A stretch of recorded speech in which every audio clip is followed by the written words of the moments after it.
Hey, Doug. How you doing, Matt? Good, a little bit tired, but not bad. What about you?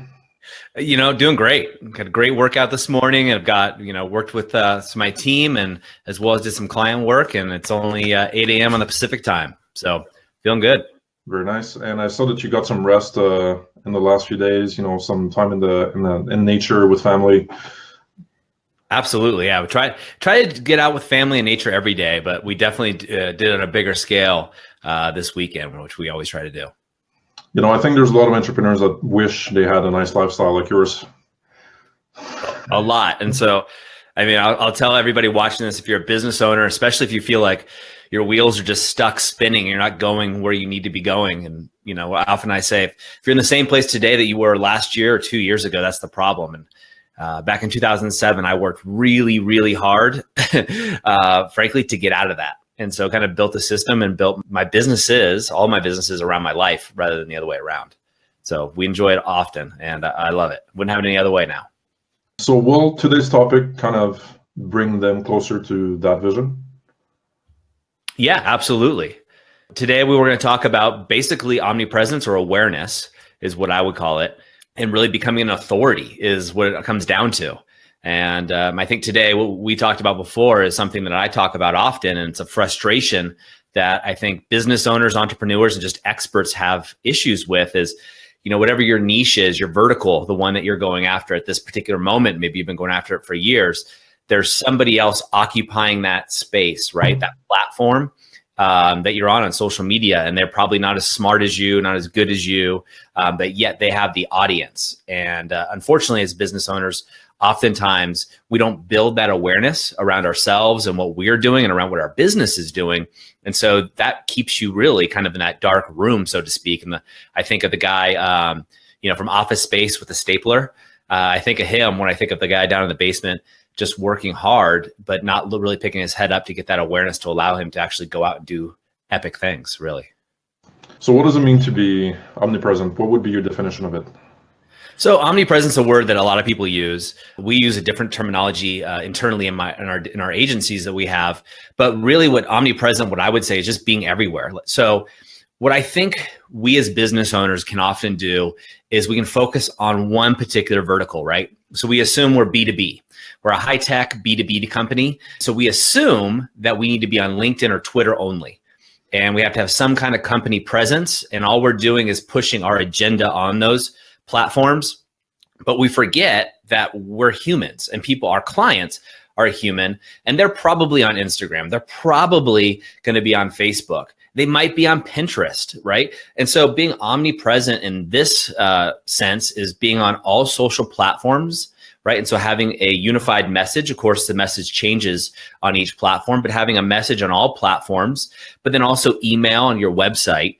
So you're able to actually capture a larger share of the market. And that way, when your potential buyer is interested in your product or service, which is really just solving a problem, right? When they're there, you are capturing them on their channel and not trying to require them to go where you are.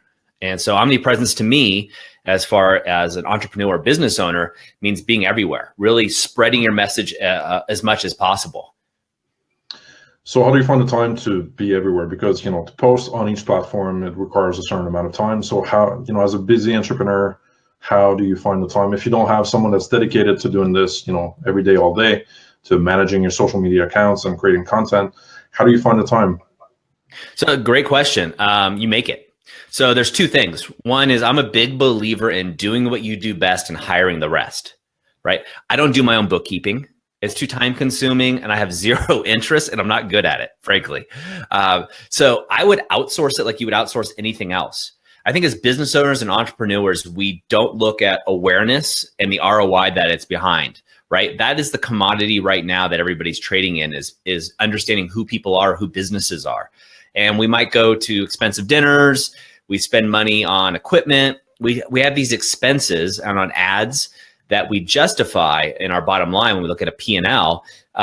We'll justify those expenses. But for some reason, a lot of entrepreneurs and business owners are stuck in that mentality that I shouldn't outsource my awareness, basically, or somebody making me an authority. I think you have to work synergistically with an agency or have it in-house to do it really, really well. One of our agencies, Branded Innovation, we spent almost 3 months reverse engineering what we thought of as the top authorities in different marketplaces and seeing what they were doing and how they were doing it so we could develop systems for our clients around that. And then we did a beta test and it worked really, really, really well, better than we thought it would. And so I think you have two options here. One is if you're cash poor and time rich, then you need to carve out time in your day. And I would call it a 90-91. I got that from Robin Sharma, where it's the one thing, which is awareness in this case. You spend 90 minutes for 90 days first thing in the morning, and that's what your focus is. Because this is really lead generation over time, right? You know, the big brands and the authorities that are out there, they are generating business just because of their brand recognition. The second thing is if you're time poor, then you can find the cash flow. You know, you have to carve that out of your marketing budget or somewhere else. You know, I think this is much more important than any other marketing trait, frankly. And it's a hard thing for a guy that runs an agency to say, but it is. And instead of going to the conference or the trade show, you can do this all in a much more expanded way, utilizing the web. So then you outsource it. And if you're outsourcing and you want to work with a reputable company, but two, make sure it's a synergistic movement, right? You can't actually fully outsource everything, I don't believe. It has to have your brand personality in it. It has to have your niche and has to have your voice. And so those are really the two ways you can go. You know, again, do it yourself or outsource. So when you're mentioning to have synergy with that agency, what sort of percentage would you say that you're outsourcing to them as opposed to the amount of work that you're doing yourself? So it's a good question. So I can only speak from our agency. To my knowledge, nobody does it the way that we do it. And that's why we're so excited about it. And of course, I think all business owners think that, but we really think it's innovative the way that we handle this. Omnipresence, or what we call it, is the authority creator. It's creating authority in a market space. So what we work with is content with the client. So developing that content ahead of time so we know what's going on.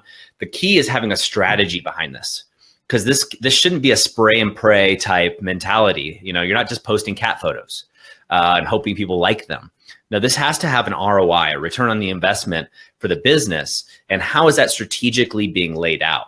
So the first thing that we do is build a roadmap, a 1-year plan. And man, I know I've showed you some of these before in the past, but we'll build on the social media channels that have to deal with key objectives and key performance indicators for each client. So that's step one. And I won't bore everybody with too much detail on how we do that, but that's a big process. You know, it's going to take a couple hours to go through with the client to do really well. And we will do this with, business owners, C-suites, and whole marketing departments.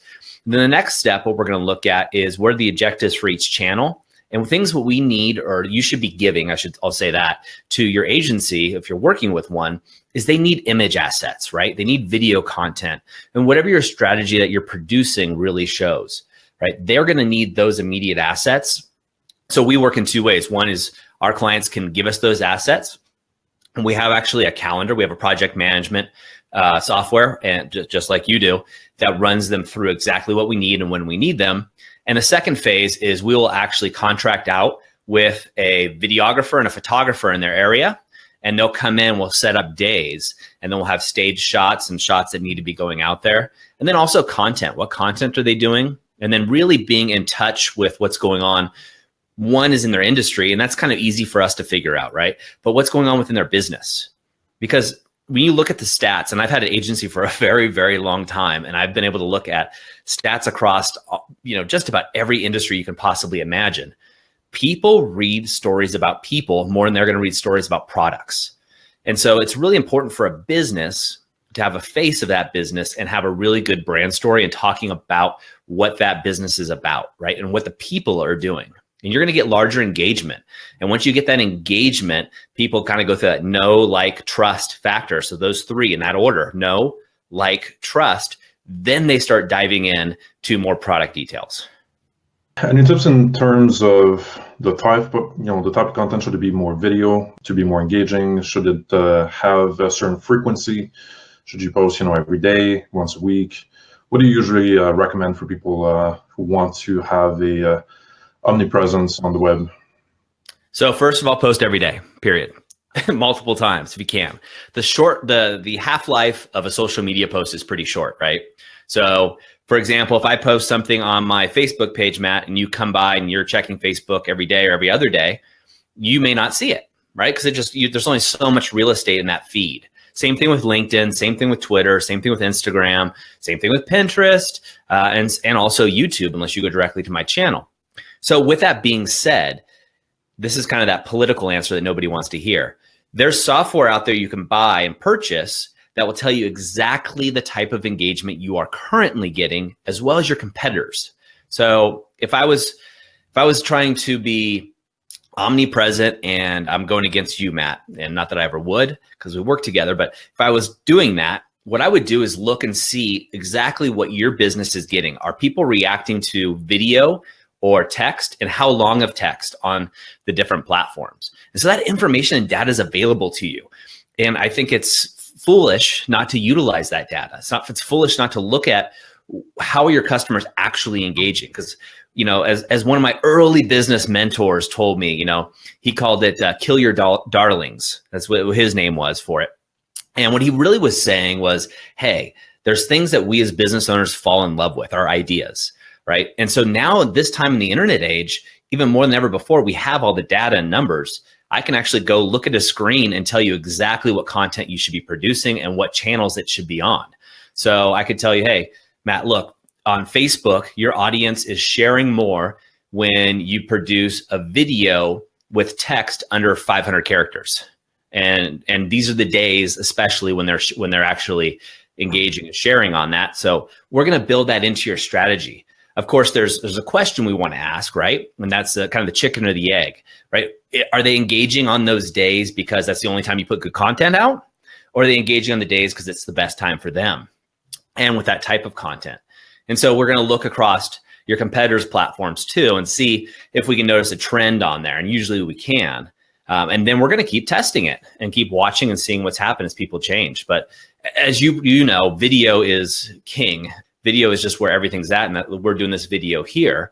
And that's what most people are going to be digesting. Do you see any general trends, besides the data-based trends for that particular customer, but general trends in the market, in terms of platforms? For example, there's Facebook Watch that's starting out, I think, in the US, not available in Canada yet. Yep. Is that, for example, a good platform to be on? Do you see other trends? I've heard a lot that people are doubling down on YouTube now for like the influencers and certain business people really relying on YouTube now more than they were before. Those kinds of general trends. What do you see? I'm doubling down on LinkedIn. Okay. I'm doing that for multiple reasons. So YouTube, we've been on YouTube for a long time with our clients and still a great platform. It's the number 2, the second biggest search engine in the world, or search site, I should say. Also happens to be owned by the number 1, which is Google, of course. I think Facebook Watch is great. Facebook right now is not taking additional channels. So it's not like you can just create your own Facebook Watch channel, unfortunately. And if you know how to do that and you're out there, contact me because I want to get on there. But LinkedIn is where I'm going double in. And the reason I'm doing that is because LinkedIn has become much more of a social platform than it ever has. It's also got the least amount of noise right now. And so kind of when I use the marketing the analogy, and I think this came from the book, The Wizard of Ads. Great book for anybody out there that's interested in marketing. It's kind of a throwback. But what it was talking about is how, why does everybody on Friday night, in this analogy, trying to talk to, the household owner, who's the woman in this particular case. Again, this is a throwback book, but talk about what she should be getting for her family for the weekend for dinner. He said, instead, a good savvy marketer talks to her on Monday or Tuesday when the room is quiet, right? There's no noise. And so you can have that conversation there with your audience. I think LinkedIn is much the same. I think LinkedIn is an evolving platform that we're going to see changing a lot, but I think it's an underutilized platform, not only for B2B, but for B2C as well. So let's say that you've created a lot of content, you're omnipresent now. What do you do with all that attention? How do you, should you have some lead magnets to capture it? Should you bring them to your website, the landing page? Should you do something integrated within the platform? What do you do basically once you're omnipresent? Well, when you're omnipresent, you can enjoy. No, you should have lead magnets. You should always bring people to your website whenever possible. if they're willing to go. People statistically don't like leaving the platform that they're on. And so again, I'm going to talk about analytics. And you got to understand that I'm not a numbers guy. I just know that if we have the information, I'd be stupid not to look at it. I can look at the bounce rate, right? From LinkedIn, from Facebook. If I have a super high bounce rate, that means people aren't wanting to come to my website, or at least they don't like what they see when they get there. And so I want to keep them on that platform. And I operate by a 90-10 rule, which is 90% of your content has to be value driven and not about you, the business owner. And then 10% can be promotional. And during that 10%, you can give an ask, right? If I'm trying to get people to be on my show, maybe what I'll talk about is I'll keep talking about the value and the content, just like you're doing, Matt. And then 10% of the time, I will address one of their problems, right? What is the real problem that they're trying to solve? More emotionally than just the practical problem. But really, let's just say it's trying to get people on my show. Maybe I might say, look, nobody knows about you. It's time for you to step up and be heard. And then I would say, if you would like 10 tips on how to be interviewed by Matt, come here. Something like that. Obviously, I'm making it up on the fly. It's a horrible example, but you get the idea. Right. You want to be omnipresent, keep producing content that's valuable, and people are human nature, right? So, as you and I have gotten to know each other over time, and we started off with a B2B type relationship, a business to business, I look at your Facebook feed and I know kind of what you're doing. You just said you just saw me out with my family, right? So that's where it really can translate into business too. And you and I have done business in the past, and we're going to do a lot of business in the future, but what I've been up to this weekend, and I've watched your Facebook feed and everything else. And so that just spins, right? You get into that know, like, trust factor. I think too often as business owners, we go straight to tactics.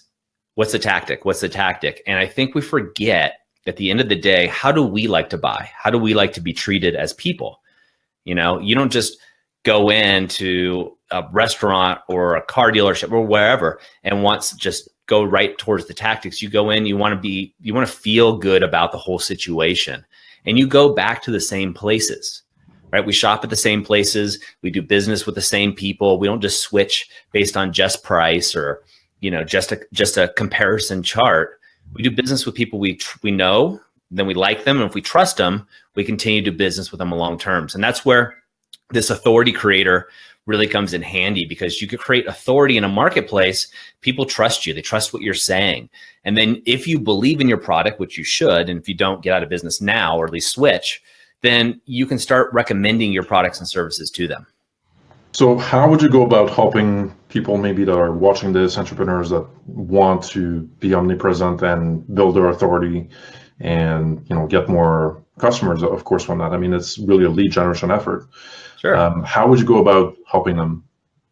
How would I personally? With your process? I would say reach out to me, and I would do an audit of your current situation, give you a realistic representation of where you are and where you could go, right? So if you want to be, if you do sales and you say, hey, I want to be the number one sales guy. Well, who else is out there? You got Grant Cardone, you got a bunch of people that are really pushing themselves. And I think, setting those realistic expectations. How much time are you expected to be on there? What platforms, what's the messaging, and working with a client one-on-one with that is the most important. It's very time consuming, and people forget that, they see Grant Cardone everywhere or a Gary Vaynerchuk, and they've been doing it for years, right? It takes time to build up. So if you're looking for, what I call crash diet marketing, this isn't for you. Go ahead and do some Facebook ads and hope for the best. This is not crash diet marketing at all. This is really kind of looking at the long game and building your personal brand and your business brand at the same time. And that's really where it starts. So the first thing is sitting down and coming up with an audit. So we do an audit of the website, do an audit of all social media platforms, audit of your avatar, and really look at that from a high level and see, hey, what is that brand messaging? Where do we want to go? And I would direct them, honestly, Matt, I would direct them to you as well. You do an amazing website audit yourself that looks at kind of, the calls to action, what the page is doing. Very different than our company looks at from a very technical side of what's the code, are you using JSON coding, schema coding, all these things that are going to help you be omnipresent. But then I would recommend they talk to you too. You do an amazing audit, and I highly recommend you for it. We've done it together. And that would be point one. If they're trying to do it on their own at home and they're kind of like, hey, I'm going to dedicate the 90 minutes for 90 days and just focus on my awareness. Then what I recommend you do is first nail down your avatar or your buyer persona and nail it down. Just work on that for a week straight, if not more. And the second thing I'd recommend after you've done that is really hone down your messaging. And then at that point, it's really about sharing and being vulnerable, right? Sharing yourself, sharing, what you're doing and what your life is about. There's a million people that probably do what you do, whatever it is you do, right? And I'm sure you watching this, you're the best in the world. And at least I hope you are. And if you are even just good, there's somebody that's not as good at you getting your audience's awareness. People want to know, it's weird when I look at my clients, what we're marketing for them and the authority creator, people want to know what they eat, right? They want to know that they went on a walk with their son, their daughter, or, maybe they went out for drinks on Friday night for happy hour. It's human nature to have that kind of voyeuristic tendency. And there's nothing wrong with that. It's kind of that tribe mentality. And over time, what's going to happen is people, as they go through that know, like, trust factor, that whole process, they're going to want to do business with you. They're going to want to reach out. Any last words, any call to action? What would you like people viewing this to do or, say, or what would you like from the audience right now? Take action. Don't just listen to these. Don't be a consumer of content, right? Don't be the guy that I was in 2007 when I finally decided to break away from the chains of my businesses and just, get out and live life the way that I wanted to live it and define it by my terms. Just take action right now. Take a couple of these points and then go to work. The second thing is if you're interested in making a serious investment, reach out to me and I'll tell you what the authority creator is all about and we'll walk you through that. It's very value driven and it's very long-term driven. And if you're the kind of person also, and the third thing I'll give you is do your 90-91, right? Your one thing, 90 days for 90 minutes. And if you can't find the time to do that, then you need to outsource all of that work or relook at your schedule. Thank you, Doug. Thank you, Matt. Appreciate it. Have a great day. You too. Cheers.